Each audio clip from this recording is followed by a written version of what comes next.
देखिए हर खबर यहीं पर, सब्सक्राइब कीजिए TV9 Bharatvarsh. Ration free of cost, not subsidy उपलब्ध करा रही है, तो आप क्यों नहीं कदम उठा रहे हैं? मेरे प्रयासों का थोड़ा असर हुआ है और 20 अप्रैल से उन्होंने लिफ्टिंग चालू कर दी है।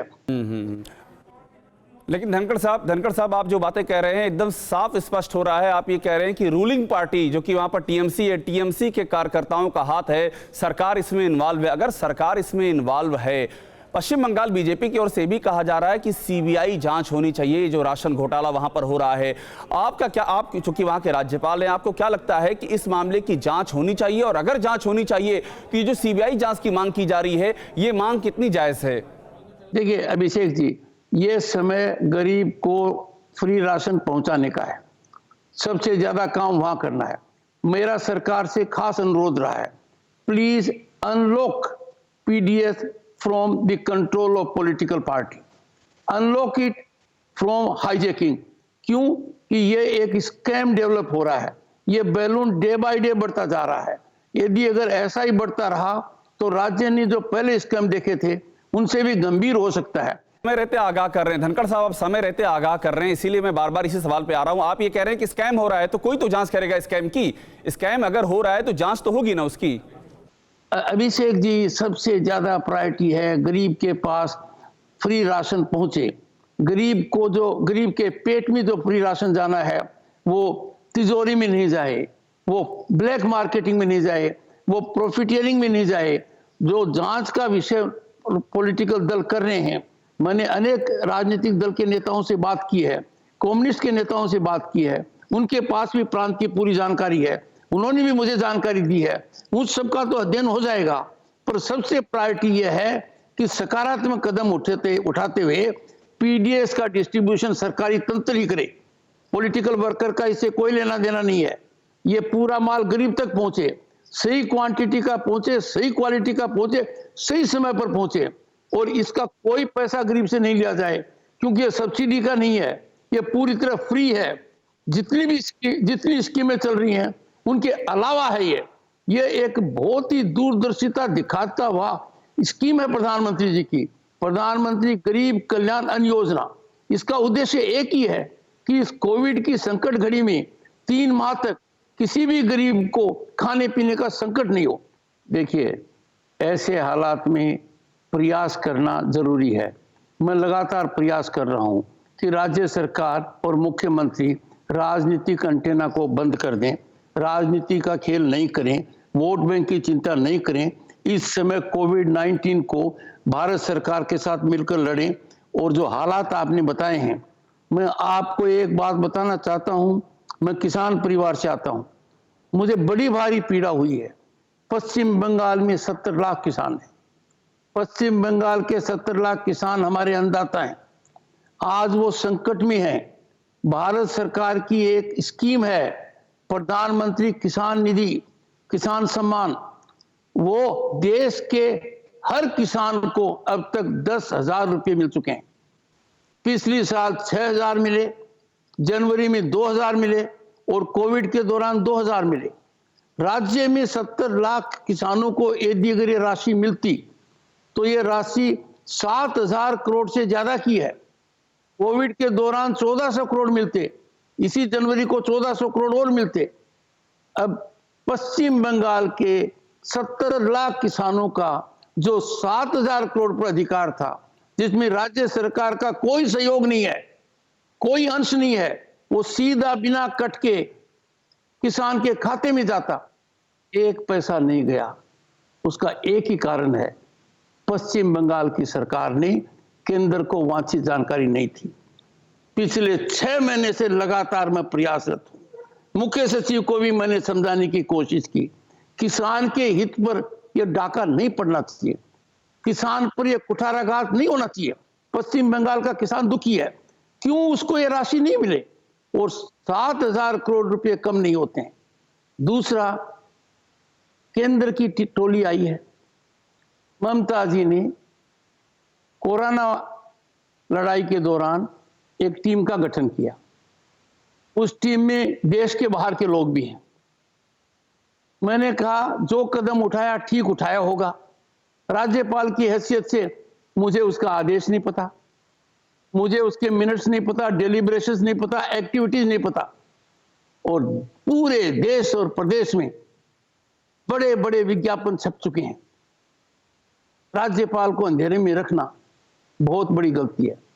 पर जब कानून के तहत सुप्रीम कोर्ट के आदेश के अनुपालना के अनुसार केंद्र की टोली कई प्रांतों में जाती है। महत्वपूर्ण तथ्य मेरे पास है। धनखड़ साहब, देखिए, आपने अभी जो बात आपने कही है, आपने कहा कि ममता बनर्जी किसी, धनखड़ साहब मैं आपसे ये पूछ रहा हूं कि अभी आपने ये कहा कि ममता बनर्जी मोदी सरकार जो भी कह रही है वो बातें नहीं सुन रही हैं। ये मतलब सिचुएशन क्या है? क्या मोदी सरकार से जो उनकी नाराजगी है, जो उनकी राजनीतिक असहमति है, वही यहां पर भी दांव आजमा रही हैं? वो उनकी नाराजगी मोदी सरकार से है तो वही नाराजगी उनकी कोरोना से लड़ाई में दिखाई पड़ रही है। मतलब ये पूरी तरह से कोरोना, पश्चिम बंगाल में जो कोरोना का मामला है वो पूरी तरह से राजनीतिकरण उसका हो चुका है, ये आप कह रहे हैं?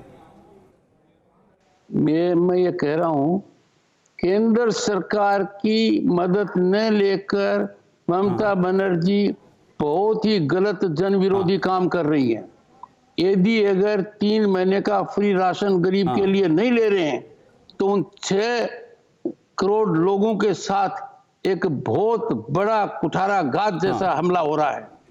70 लाख किसानों को यदि अगर केंद्र की सहायता बिना राज्य सरकार के अंश दिए हुए मिलती है और 7,000 करोड़ उनके नहीं मिल पाए हैं, उन पर बहुत बड़ा दो बातें बस आखिर में दो आज बातें हमको धनखड़ साहब 2 बातें और बता दीजिए, बहुत ही महत्वपूर्ण है। क्योंकि आपने ये बात कही थी कि बहुत ही वहां पर भयावह स्थिति है।